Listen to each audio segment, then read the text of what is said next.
दोस्तों 1962 में चीन ने भारत पर अचानक से हमला कर दिया था और उसने भारत के कई हिस्सों में अपना कब्जा कर लिया था। कैलाश को भी उसने अपने हिस्से में कर लिया था। इस वजह से कैलाश पर्वत अब चीन के क्षेत्र में आता है। चीन ने जितनी बार भी कैलाश पर्वत पर चढ़ने की कोशिश की है वह असफल रहा। चीन ने 2001 में फिर से इस पर्वत पर चढ़ने की कोशिश की। इस बार चीन अकेला नहीं चढ़ा बल्कि स्पेन भी उसके साथ था। दोनों देशों ने इस पर्वत पर चढ़ाई करने की कोशिश की, परंतु इस बार भी वे असफल रहे। रूस के एक पर्वतारोही सर्गे सिस्टिकोव ने बताया कि जब मैं कैलाश पर्वत के बिल्कुल सामने था तब मेरा दिल तेजी से धड़कने लगा। मैं उस पर्वत के बिल्कुल सामने था जिस पर आज तक कोई नहीं चढ़ सका और मन में यह ख्याल आने लगा कि मुझे यहाँ और रुकना नहीं चाहिए। फिर जैसे जैसे मैं नीचे आते गया मेरा मन हल्का होता गया। दोस्तों 19वीं और 20वीं सदी के शुरू में कुछ पर्वतारोहियों ने इस पर चढ़ने की कोशिश की और वे अचानक से गायब हो गए। हालांकि कहते हैं कि एक बौद्ध भिक्षु मिलरेपा ही कैलाश पर्वत पर चढ़ने में सफल रहे। वही इस पवित्र और रहस्यमयी पर्वत पर जाकर जिंदा वापस लौटने वाले दुनिया के पहले इंसान थे।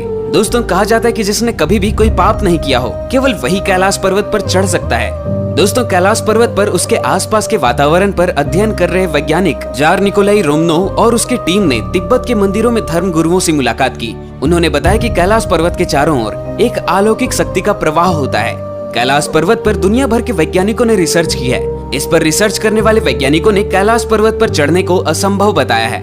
इसके अलावा एक अन्य पर्वतारोही कर्नल आर.सी. विल्सन ने बताया कि जैसे ही मुझे लगा कि मैं एक सीधा रास्ते से कैलाश पर्वत के शिखर पर चढ़ सकता हूं, तभी एक भयानक बर्फबारी ने मेरा रास्ता रोक दिया और चढ़ाई को असंभव बना दिया। दोस्तों हम इसे इत्तेफाक समझे या कोई शक्ति, आखिर जब इस इंसान को वहां चढ़ने का रास्ता मिल जाता है तब अचानक से भयानक बर्फबारी होने लगती है और वह रास्ता ही बंद हो जाता है। दोस्तों जो भी इस पर्वत पर जाने की कोशिश करता है उनका दावा है कि उन्होंने अपने शरीर का तेजी से विकास होते देखा है, खासकर नाखून और बाल। दोस्तों आखिर ये तो कोई इत्तेफाक नहीं हो सकता। आखिर अचानक से ऐसा कैसे होने लगता है। नंबर 2, दोस्तों ये दावा किया गया है कि कैलाश पर्वत के ऊपर 7 तरह के प्रकाश आसमान में चमकती हुई देखी गई है। नासा के वैज्ञानिकों का मानना है कि ऐसा यहाँ चुंबकीय बल के कारण होता होगा।